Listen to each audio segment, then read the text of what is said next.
with one of David's descendants on his throne forever, but not without consequences for wrongdoing. There has been and will be a consistent warning for Solomon that reads very similar to or exactly like verse 11 in our text.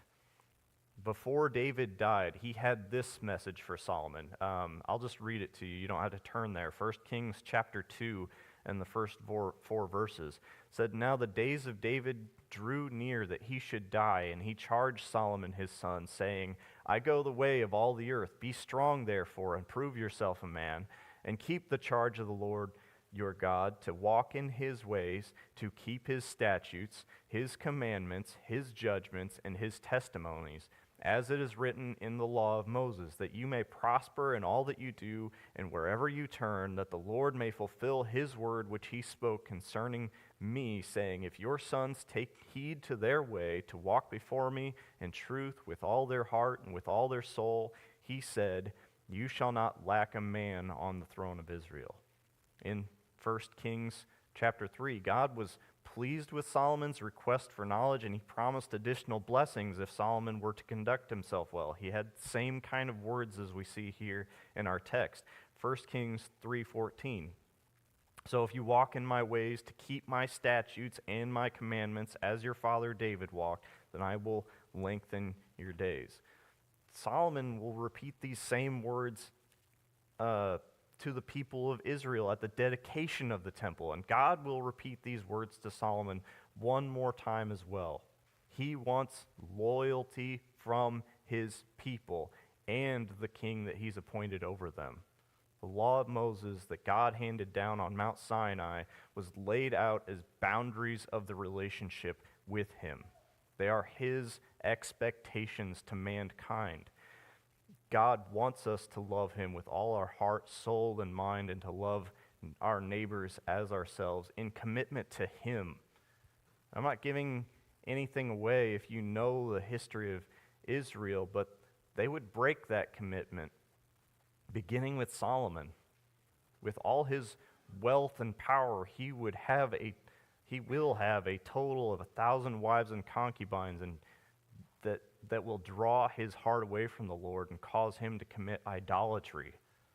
The way that I've explained idolatry to the teens class is that it's like when a husband or wife commits adultery.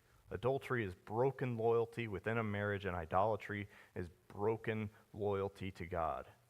And this is the importance of knowing what God expects of us as his people now, following through in those expectations. We need to know the boundaries of our relationship to God, know what God expects, and be able to truthfully assess ourselves against those standards. If you're a believer, then Jesus committed himself to die in your place and now lives still committed to you.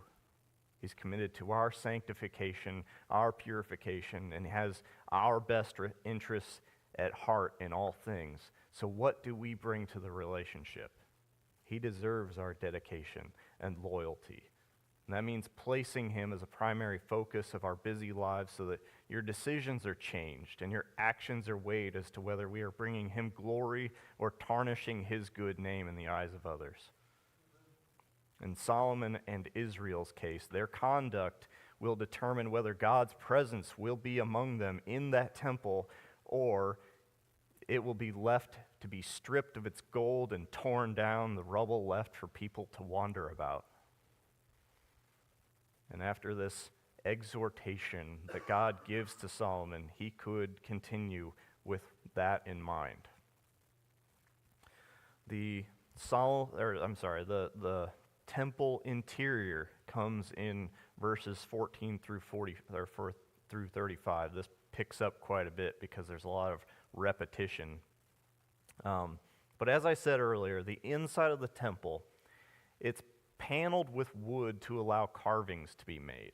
There's, like I said, some repetition in several places that tells us what these carvings were. Verse 18 says the inside of the temple was cedar carved with ornamental buds and open flowers. Verses 29 32 and 35 tell us that the walls and doors of both the inner and outer sanctuaries were carved with images of cherubim, palm trees, and open flowers. So the description of the carvings are repeated for each of the surfaces that they were applied to. And there are at least two sources that I've seen, the Tyndale Old Testament commentary that I use and the Bible Project, that claim these are representative of the Garden of Eden, the cherubim, the open flowers, and the palm trees. The Bible Project in particular, they make the claim that we're supposed to see the design of the tabernacle and the temple as laid out as if entering the Garden of Eden and the inner sanctuary, also called the most holy place where God's presence dwelled. And it's like going to the tree of life in the midst of the garden. I can't claim to say that they're 100% accurate in everything that they say about their videos, but they do make a fairly convincing case.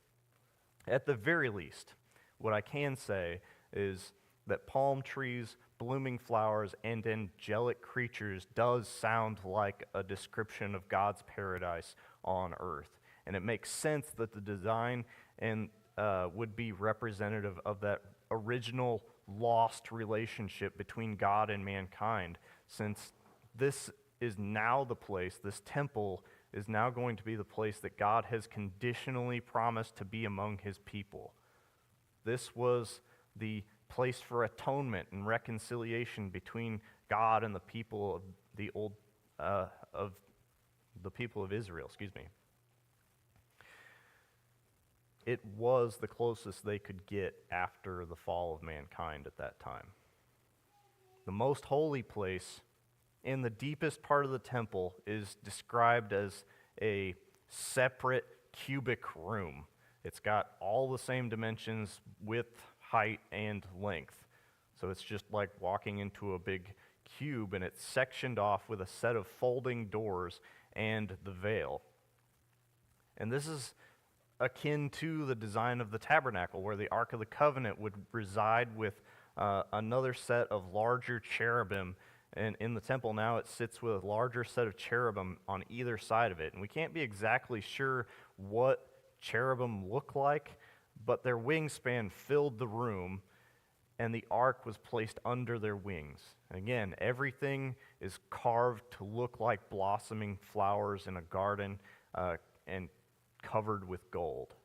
Outside of the temple, there's a courtyard that was sectioned off as the place where priests could purify themselves, sacrifices were made, and prayers were offered. The cloth of the tabernacle was again being replaced by stone and wood for more permanent structure that was no longer required to be moved. And then the structure is completed. Verses 36 through 38. Like I said, we're speeding up a little bit toward the end of this. There is more to come with the completion of the temple. There are going to be fixtures and utensils of the temple to be made and placed within the structure, but we're told that the construction started with the laying of the foundation in the 4th year of Solomon's reign, and it finished in the 11th year of his reign, for a total of 7.5 years building and completing the temple itself. And I am certain that the grandeur of Solomon's temple was everything it's made out to be. And Solomon's dedication to the project is admirable at the time of building it, but the history of Israel tells us that the law and the animal sacrifices and humanity's attempts to maintain the relationship with God, they're all futile. It's all useless, inevitably. Reading ahead a few chapters in 1 Kings will prove that the newness and splendor of the temple will wear out faster than clothes bought on Temu. It's all going to be just tarnished and ruined by pride and worthless kings. It teaches us that our relationship with God depends on Him forging it Himself.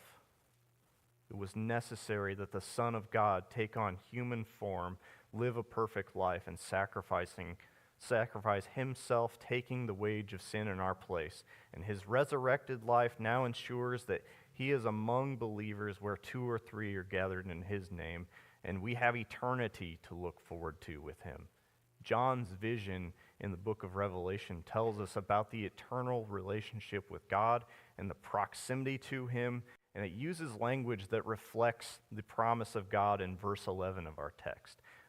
Just keep an eye on verse 11 in 1 Kings chapter 6, and I'm going to read Revelation 21 verses 1 through 4, and just listen for the similarities. So now I saw a new heaven and a new earth, for the first heaven and the first earth had passed away. Also there was no more sea.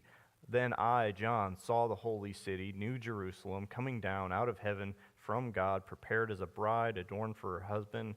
And I heard a loud voice from heaven saying, this is the part that should be similar, "Behold, the tabernacle of God is with men, and he will dwell with them, and they shall be his people. God himself will be with them and be their God.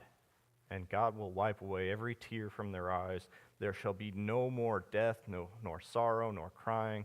There shall be no more pain, for the former things have passed away."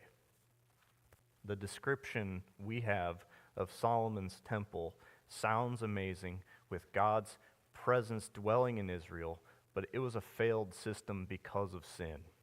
We can look forward with confidence to a time of perfect peace and pain-free existence alongside all kinds of people in a new creation that will not crumble away or be torn down. With this confidence, we can represent our King well right now. He is the Son of David that sits on his throne forever. All right, thank you for your patience and attention as we've went through the construction of the temple. If you would all stand, and we'll be dismissed to Sunday school.